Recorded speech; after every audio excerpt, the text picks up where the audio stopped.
We have Leah Robbins, followed by Mark Oldrich. It's no surprise that the homeless community are struggling. We're worrying about where we will sleep and how we will stay out of the cold and how to stop our few belongings that we have from being stolen. Worrying about our next meal and even if there is one. How to stay safe from those who want to harm us. Life is hard on the streets. That is why we are so thankful for the generosity of our fellow Seattleites who have shown through the city's efforts to help provide housing. It's not often the homeless feel valued, and it means so much.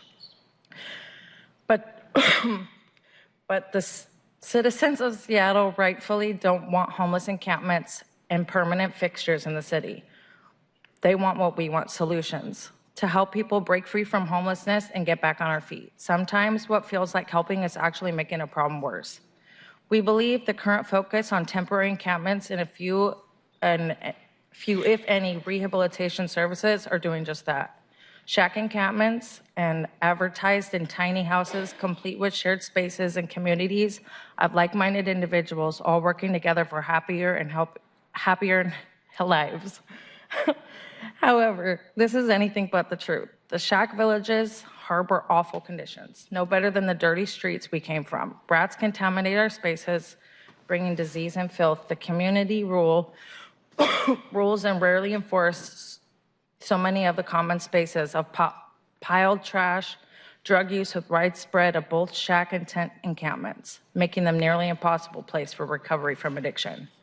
Many of Seattle's homeless wound up on the streets because they suffer from addiction or mental health issues that require intense treatment to overcome.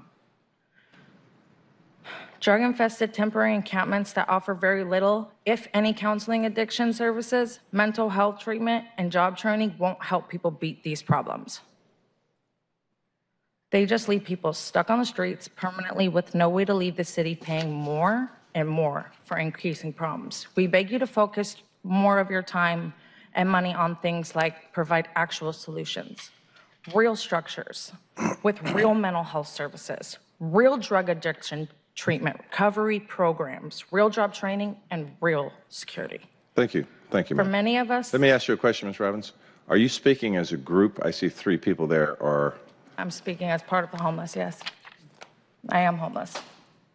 So your time is run out. We're all together. Your time is run out. So are you speaking as a group? We'll allow 5 minutes if you're going to speak as a group. Yes, we're speaking as a group. Okay. Go ahead. For many of us, city services are our last hope. We need solutions. We want lasting change. Please help us get that. Thank you. Oh, I wouldn't have interrupted you if I know you were just that much left. Thank you very much for your comments.